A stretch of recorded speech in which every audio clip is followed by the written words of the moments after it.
good. Yes. We good. You know what's so amazing about that, though, Lynette? Sorry, I didn't mean to cut you off. No, it's okay. What's amazing about, like what you said about your husband following God, right? Mm-hmm. So I look at it like this. Submission has so many benefits that women are missing out on because they're having this power struggle. Oh, and God. when you said that he follows God, in order for your husband to be a better man, in Mm-hmm. order for him to be closer to God and to lead you in the right direction, you have to give up some amount of control and allow God to do what he's going to do in him. Yes. Because if we try to, we try to control, that's the thing, we're like control freaks. We try to control everything. We don't want to say, you know what, let me just let go a little bit and see how this is going to work out.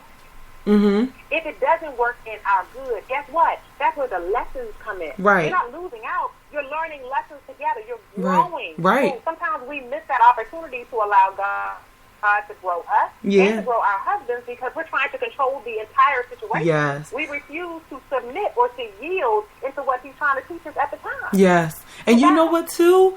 That's the beauty. Yeah. And then, too, I find it to be such a relief sometimes.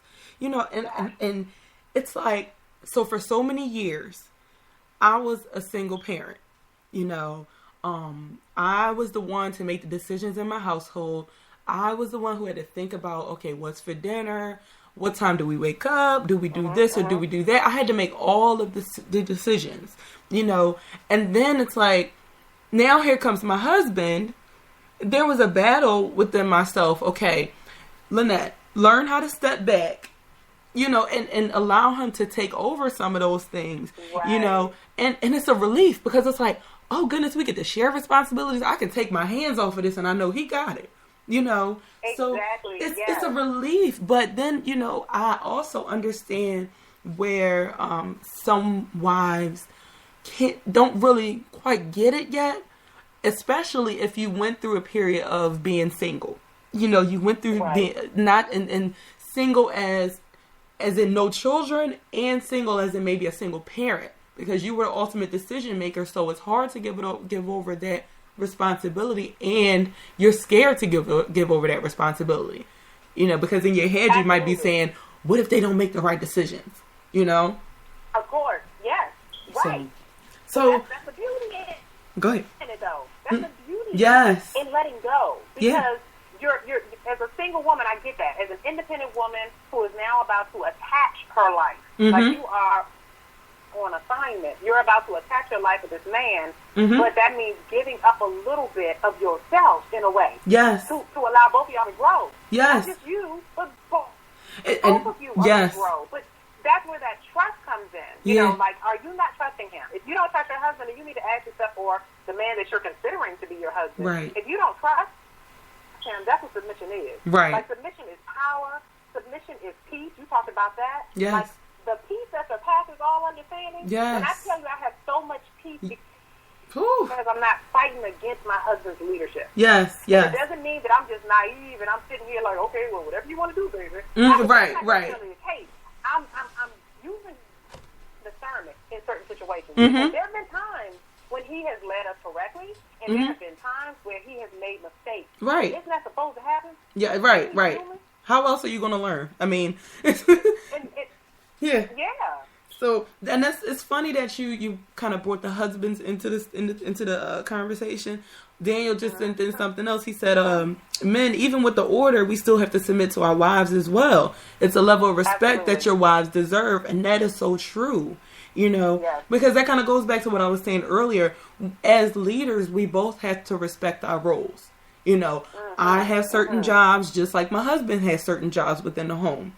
And just like, okay, this is my job, please allow me to do my job. He has to respect that the same way the other way around. So, yes, there is a certain level of submission and respect that each party has to exhibit. So, I have a question, Miss Lakia, Miss Wife Coach. Yes, Why are you the wife coach? What makes you the wife coach? How did that come to be? I guess what made you decide to go down that path? And as as a new wife or someone who may be thinking about marriage, why should they, kind of, I guess, follow your movement? Absolutely. Well, the White Coach actually was a title that some single wives actually gave me. I've been mentoring and coaching single women for about 4.5, 5 years now, and they would always say, that's my White Coach. So it was sort of like one of those titles that was thrown onto me that I never really paid attention to, and I started thinking, well, that's what I'm doing. I'm actually preparing these women. I'm educating these women. I am empowering them, pulling out the best in them so that they can see that they are a good thing, and that the Bible tells us that a man that finds a wife finds a good thing. So I started to just, I guess, embrace that title as the Wife Coach. And so what I realized as the Wife Coach is that, my philosophy is that all married women aren't wives. And I say that, let me say that again. You can make sure your listeners heard me. All married women aren't wives. And so, I teach you the difference. I help you to understand the difference so that you can choose to be the difference. Because at the end of the day, you choose what you want to be in your marriage. But one woman has power and one is powerless. And I want women to understand that we can have successful, healthy, happy relationships. Like, marriage is not supposed to just be the job. Like, I get it. It's an assignment. It's a ministry. I get it. We are all those things. But at the same time, I'm spending the rest of my life with this individual. I want to enjoy my time with them. I want to understand what it means to be, to grow and to mature, and, for us to grow our marriage like a business where we profit. You know what I mean? So where we're profiting not just in finances, but we're profiting as individuals, where I make you better, you make me better. Like, I couldn't be my best self without you. Iron sharpens iron. So as a Wife Coach, that's what I'm all about, helping single women, first of all, to know what to do before they say I do. But then I ask my wives, look, which role are you playing? Are you the married woman or are you the wife? So now after you said I do, then we need to make sure that you're reigning as queen of your castle. Let me make sure you truly understand what a queen looks like. Don't just call yourself a queen and that you're the queen of your castle. But let me make sure that you, first of all, are wearing that tiara. T, are you taming your tongue? Okay. Are you interpreting his definition of love? I go through those steps to make sure women understand again that the power, it actually lies in you. The happily ever after that you want begins with you. It's not him. It's you. So if you really recognize the power within yourself, you recognize that, you know what, I have the potential to create the type of relationship that I want. Not saying that he doesn't have any play in it. Of course he does. But it starts with you, because you accept his hand in marriage. Yeah. You say I do to him. You say I do to God. So that means you are making a promise. You are vowing to do what, though? Do you really know? So that's what a Wife Coach does. I make sure you understand how to play the role, how to be the wife, and ultimately live that happy wife life. Yeah. I find it really awesome and really amazing that you also, you're not just do this for the married women, but also for single women. I think that's very, very important, because sometimes we may think that we're ready because we're so in love, but we have just, some of us, and I can speak again from a personal perspective, didn't really have an example of a marriage, especially from a younger woman's perspective, around me. You know what I mean? Right. Because it's a little different getting the information from someone who may have either been married for 40 and 50 years, or either they may be a little older already and are newlyweds, as compared to someone younger who's in a successful marriage. Exactly. And not just not just successful as in, and sometimes people get the wrong perception of a successful marriage. That does not mean we wake up every morning with good smelling breath and giving morning kisses and skipping to go wake the children up and nothing like that every day. Because well, that's actually I'm all about having two imperfect people coming together to create a marriage that's perfect for them. Yes. There's definitely no perfect marriage. There's no, when I say a happy wife, that doesn't mean you're happy all the time. As a Wife Coach, that's another thing. I have to paint a realistic picture of what it can be. It doesn't mean that you have to be fighting every night. But if you fight, it's how you are supposed to fight. Like, right. Fair. understand that you don't hit below the belt. You don't say words or you don't speak without thinking first. Is what I'm about to say thoughtful? Is what I'm about to say helpful? Is it inspiring? Is it necessary? Is it kind? Am I really about to say something that's going to damage the intimacy that I share with my husband? See, understanding stuff like that. Like, I was never taught that. Growing up, my parents fought. They were really fighting. Like physically, mentally, verbally, whatever. So whatever words came out, those words hurt to the day, to the core. I knew those words truly hurt my mother, and I saw the effect that words could have. But I was steadily saying, sticks and stones may break my bones, but words will never hurt me. And I'm like, well, yes, they do. Yeah. Words carry life and death. So we're either speaking life into our marriage or we're speaking death. My husband and I don't always agree, but we've learned how to agree to disagree. I've learned to not look at just because he believes one way makes him wrong, because I'm always, this is right. So you have to understand that. It's truly understanding how to work together for a common good. You guys are learning as husband and wife how to be one, how to serve a purpose, knowing that it's bigger than just you two. What kind of legacy are you leaving for your family? What kind of impact are you having on your community? What kind of power couple are you? Because you two together should be so much more powerful than you by yourself. Yes.